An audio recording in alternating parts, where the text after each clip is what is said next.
All right, can everybody hear me? Yes? Okay, great. So we've had a fantastic morning, and we're going to continue on. I'm going to introduce our next speaker. Erica Riley is the Director of Data Driven Detroit, L3C, an organization focused on providing accessible, high-quality information to drive informed decision-making. Erica has led numerous projects at Data Driven Detroit, including the Woodward Corridor Initiative and the 1D Scorecard. Erica is also the lead author on Neighborhood Disinvestment, Abandonment, and Crime Dynamics, which was awarded the 2014 Best Conference Paper Award at the Urban Affairs Association Annual Conference. Erica holds a Master's of Urban Planning from Wayne State University and a Bachelor's of Arts in Hispanic Studies from the University of Michigan. So I had the pleasure of meeting Erica, I think last year or a couple years ago, in St. Louis at our first NNIP unconference. So at that time, she talked about the Motor City Mapping Project, which at that time it was like so far in advance to me, because we had did some surveys here in Milwaukee, and we did the pen and the paper.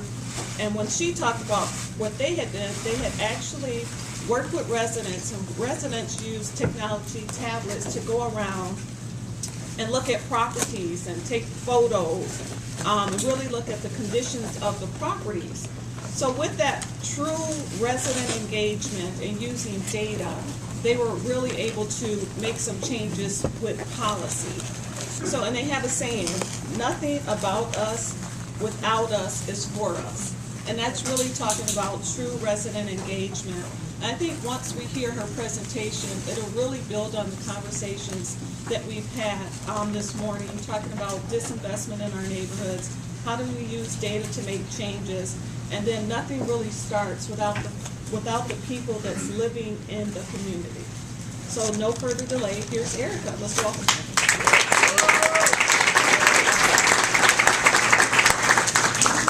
All right, can everyone hear me okay? I know we're all rustling with our lunches right now, so if I dip down in my volume, you just let me know and I will pick it back up again.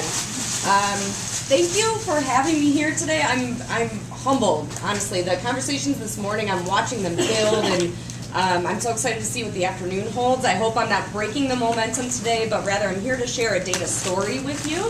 And I'm loving that. I was tweeting earlier about this.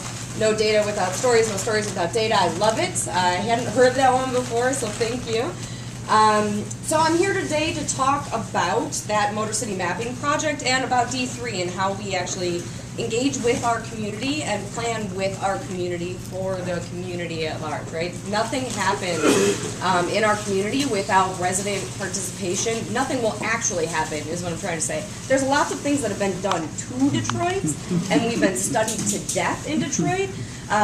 But when we actually want to see real change happen, that's when we need to actually work with community, walking hand in hand together. And that's, so my organization, Data Driven Detroit, we're hoping to walk with people to take data and turn it into actionable information. So I don't know where Matt went, but you know, you got to take that next leap from data to information, sort of actionable intelligence.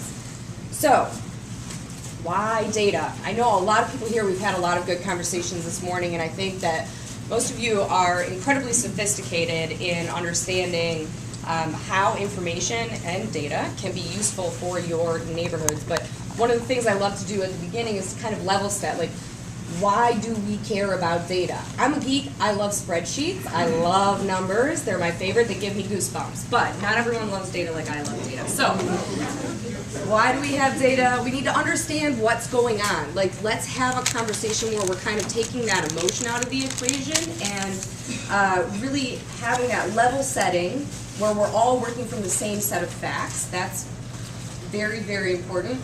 And then we can use that to create a strategy that has clear actions that will help us achieve the results that we collectively have decided that we want to see. We can also then use really clear point-by-point record level data to operationalize that strategy. What does that mean? So we're saying we want a community with low unemployment rates or high employment rates. We're going to do a positive statement. We want a community that's safe, that has quality schools. What are the steps that we need to take to get there, and how do we measure our progress on those, against those metrics that we've set for ourselves? We also want to make sure how we're doing, monitor that progress, and then again, if the strategies that we're implementing are not actually achieving the results we want to see, we want to be able to understand that and try to retool our strategy and our actions to eventually help us achieve the results that we want. So, why else, right? So that's like the high level stuff. Where do I buy a house? How am I making those decisions? A lot of people use Zillow or Trulia these days, which combines lots of different data. We've talked about the comprehensive understanding of community a lot, especially in group number 2. We were talking about how it's not just health. It's also public safety and abandonment and the quality of our schools. It's all, that is so important. So how do you take all of that information and understand that together to know what community fits my needs, what community fits my values? Where do I invest in a business? If I'm going to locate a business somewhere, we've talked a lot this morning already about business development, entrepreneurship.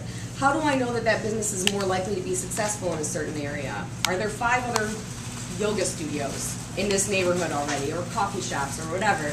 And do the people around that place actually, are they likely to care about this type of business that I'm putting in, and therefore willing to spend money at that business? So I know a lot of CDCs are here this morning, got to write grant proposals, got to back that up with facts.